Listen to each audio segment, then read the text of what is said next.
arrested in 2009 for driving under the influence and leaving the scene of an accident with property damage. Kenga's death marks the island's second auto pedestrian fatality of the year. And a man will spend 6 more years in jail after pleading guilty to raping a 13-year-old girl. Please David was first charged in January of 2020 after the girl accused him of sexual assault. A year later, documents state he threatened another girl with a pickaxe. David entered a plea of guilty to second-degree criminal sexual conduct and terrorizing in Superior Court yesterday afternoon. As part of the plea agreement, David was sentenced to 5 years for the criminal sexual conduct charge and 3 years for the terrorizing charge, which will run consecutively to make a total of 8 years. He will get credit for the 26 months he has already served, leaving about 6 years at DOC. He will also have to register as a level 1 sex offender. We'll have more news after this. Are you looking for a new place to hang out with your friends? Let's go along the Alright, peeps.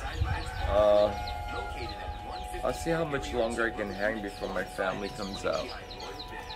Sidelines, a hidden barn grill with nothing but great things to offer. Great atmosphere, great food, top shelf drinks, and a great team. What are we waiting for? Let the fun begin at Sidelines Barn Grill.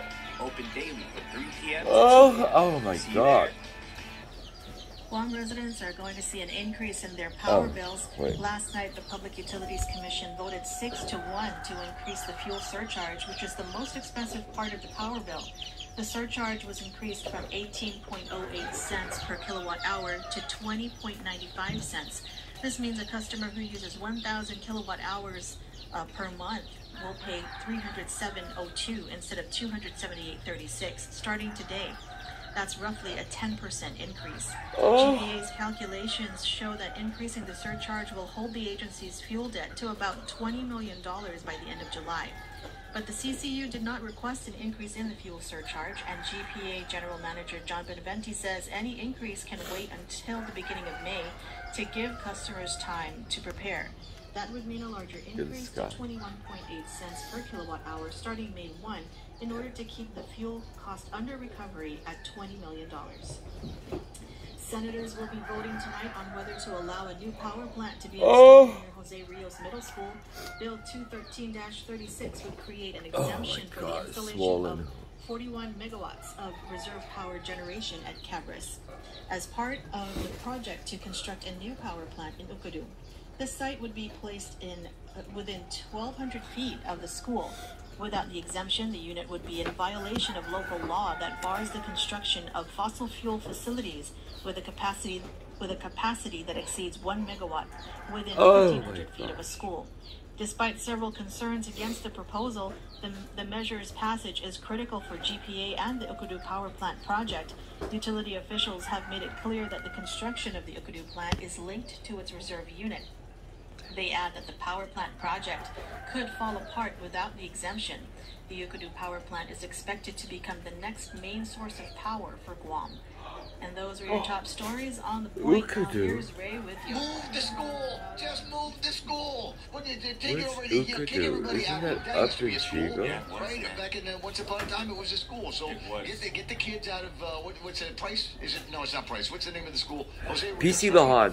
So Ukudu, is where Laddie Heights is at. For the governor and her people to hang out with. It's got a spectacular view. That's the only thing.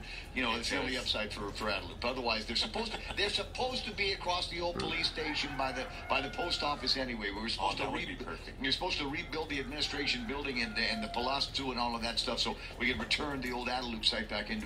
That'd be nice. I think this is the time. For heaven's sakes, we need the cheaper electricity. That was the big story in there. But the guys over at the Public Utilities Commission are probably going to nick me for another 10% on the LEAC. And that's going to mean somewhere north of $300 some odd for basic electricity over the house. What else is going on? We'll talk about this I'm sorry, as the program I need to continues. check what else is going on. Well, let's see what we're in for weather-wise. Scattered showers, mainly before noon, according to this forecast. Then partly sunny with highs near 87 degrees. With a heat index, it'll feel like 94. East winds 11 to 15 miles an hour. Mostly cloudy tonight. Overnight low should be about 78 degrees. Those easterly winds again blowing up to 20 miles an hour. Into the weekend we go, because tomorrow's Saturday, baby. Partly sunny skies, highs near 87 degrees. A little bit more by way of breezes, some gusts as high as 31 miles an hour tomorrow night. It's going to be mostly cloudy. Sunday they're calling for isolated showers, but mostly sunny skies. So there's room in here for some grill marks if you can dodge the 40-day and 40-night ministry, fasting and praying season, ain't supposed to do what everybody's doing. You have your line of ministry. But it takes the grace of God to discover.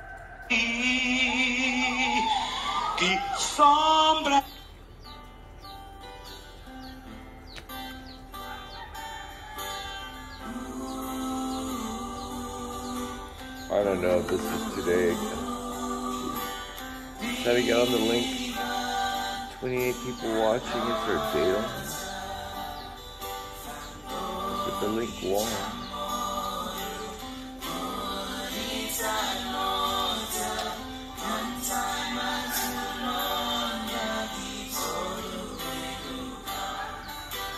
Is that really now? Oh yeah, April 1st. Is that what it says? Yeah, it is.